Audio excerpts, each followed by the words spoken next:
Welcome to Co-Pilot Podcasts. A murder happened in Maine in 1963.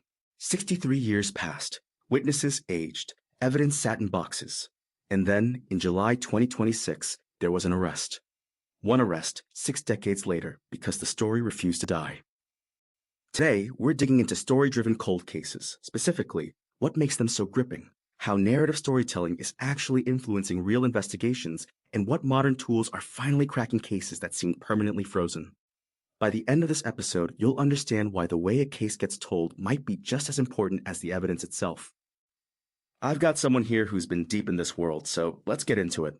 What is it about cold cases that just won't let people go? It comes down to something really fundamental. Cold cases represent a gap in justice. Not a closed chapter, not a resolved story, just silence. And humans are wired to want resolution. When a case goes cold, there's this open loop that never closes. And that's psychologically uncomfortable in a way that keeps people engaged for years, sometimes decades. Right, and that discomfort is kind of the engine of the whole genre. Exactly. And what's interesting is that according to Podcast Daily, cold case podcasts specifically excel at humanizing victims and their families in ways that news reports often fail to do. A news story gives you the facts. A podcast gives you the person, their voice, their family's grief, the community that's still waiting. That's a completely different emotional experience. So it's not just entertainment. There's something deeper happening when people listen. Much deeper. Podcast Daily puts it really well. Listeners go from passive consumption to active awareness. And that shift matters because sometimes it generates tips. Someone hears a detail in a podcast episode and thinks, wait, I know something about that. And suddenly, a case that's been frozen for 30 years has a new lead. That's wild to think about. Like a podcast episode functioning almost as a tip line. It really can work that way. And the format lends itself to that. When you dedicate an entire season or series to a single case, you create space for nuanced storytelling that explores the ripple effects of an unsolved crime across decades. You're not just covering what happened, you're covering what it did to everyone around it. Let's actually ground this a bit. For anyone who's newer to this space, what actually defines a cold case? Like, is there an official threshold? So in law enforcement terms, a cold case is generally an unsolved criminal investigation that's been set aside because there are no new leads to actively pursue. It doesn't mean it's been abandoned, it means it's waiting. The National Institute of Justice, which is the research arm of the US Department of Justice, has an entire program dedicated to cold case investigations, and they're clear that these cases can still be solved.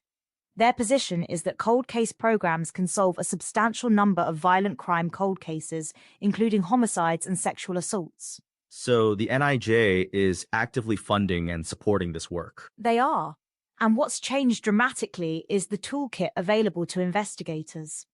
DNA analysis is the big one. The NIJ notes that advances in DNA technologies have substantially increased the successful analysis of aged, degraded, or otherwise compromised biological evidence. Samples that were once thought useless can now yield full DNA profiles. So evidence that was collected decades ago and basically shelved, it can now be re-examined with completely different results. Exactly. And it's not just DNA. There's also the FBI's Violent Criminal Apprehension Program, known as VICAP, and the NIJ's National Missing and Unidentified Persons System, NamUs.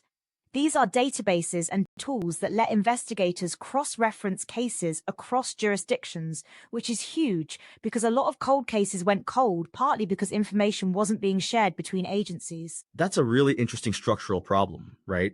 It wasn't always that the evidence wasn't there, it's that the systems weren't talking to each other. That's a really sharp observation. The NIJ actually describes it that way. Resolving missing and unidentified persons cases is especially complex because information sharing across agencies and jurisdictions can be fragmented. You might have a piece of evidence in one county that perfectly matches a case in another state, and nobody ever connected them.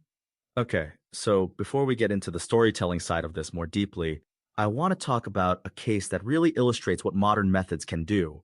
Because there's a story from the National Institute of Justice that I think is genuinely jaw-dropping. The Gacy case. Yes. Walk us through it. So John Wayne Gacy was a serial killer whose victims were found at his Chicago residence in 1978. 33 victims. But 8 of those victims were never identified. For over 30 years, they remained unknown. In 2011, the Cook County Sheriff's Office, led by Detective Lieutenant Jason Moran, decided to reopen the case. And the reasoning was straightforward. These victims deserved another chance at identification. 30 years of being unidentified. That's a long time for families to have no answers. It really is. And here's where it gets remarkable. By leveraging contemporary investigative methods, DNA analysis, modern databases, they were able to identify 3 of those 8 victims over the following decade. But the ripple effect was even bigger. Reopening the Gacy case led them to close 11 other cold cases involving missing persons who fit the profile of a Gacy victim. Wait, 11 other cases? 11. And in 5 of those 11, they found the individuals alive and reunited them with their families. In the other 6, they determined those individuals had been murdered by other men or died from other causes, which helped other agencies close their own investigations. One reopened case created a chain reaction across more than a dozen others. That is genuinely stunning. And it kind of reframes the whole question of whether it's worth revisiting old cases. Completely. And Detective Moran put it really powerfully in his piece for the National Institute of Justice. He said, "Someone who was lost many years ago is no less important than someone lost today." That's the philosophical foundation of cold case work. Time doesn't diminish the value of finding answers. That's a really important framing, and it connects directly to why storytelling matters so much in this space.